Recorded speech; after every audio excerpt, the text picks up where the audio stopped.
Welcome back. અને હવે જોઈશું ભાજપના નેતાનો કારસો. આણંદ ગેંગરેપ કેસમાં ભાજપ નેતા સામે ફરિયાદ થઈ છે. ભાજપ યુવા મોરચાના કારોબારી સભ્ય સહિત 3 સામે ગુનો દાખલ થયો છે. કિરણ જાદવ, પ્રતિક અને વિજય ચૌહાણ સામે ફરિયાદ થઈ છે. ફોટો અને વિડીયોથી બ્લેકમેલિંગનો પણ તેમના પર આરોપ લાગ્યો છે, જેમાં પીડિતાએ પોલીસની કામગીરી સામે સવાલો પણ ઉઠાવ્યા છે, કારણ કે પોલીસ એ મંથર ગતિએ કાર્યવાહી કરી રહી હોય તે પ્રકારના આરોપો પીડિતા દ્વારા લગાવવામાં આવી રહ્યા છે. અને આ ધીમી ગતિની કામગીરી એટલા માટે થઈ રહી છે કે આ ભાજપના યુવા નેતા છે તેવો પણ આરોપ આ પીડિતાએ લગાવ્યો છે. મારી સાથે પ્રેમ સંબંધ હતો પહેલા વિજયભાઈ રાવજીભાઈ ચૌહાણ સાથે.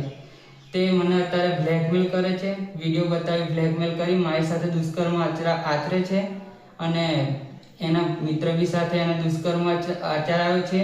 એ રીતે મને બ્લેકમેલ કરી અને મને ટોર્ચર કરી ગેસ્ટ હાઉસમાં લઈ જઈ મારી સાથે દુષ્કર્મ આચરાયો છે. એવી રીતે મને વાત કરતા મારી વાઈફને મેં હિંમત આપી અને જાણ કરી કે આપણે પોલીસ મથકે જઈ આપણે એફઆઈઆર કરી અને આપણે ન્યાય લઈશું. એ લોકો સત્તાધારી છે એમ કે ભાજપનો પક્ષ ધરાવતા હોવાથી એ લોકો પ્રેશર નાખે છે, તો અમારી કોઈ કાર્યવાહી આગળ થતી નથી. અને આ જ મુદ્દે સંવાદદાતા મનીષ અમારી સાથે જોડાઈ ચૂક્યા છે. જી મનીષ.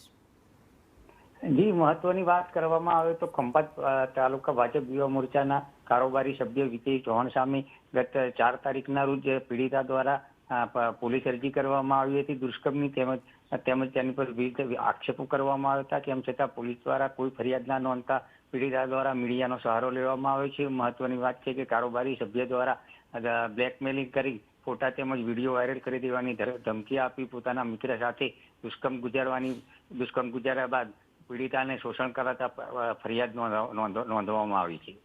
જી આભાર મનીષ, આપ જોડાયા તે બદલ.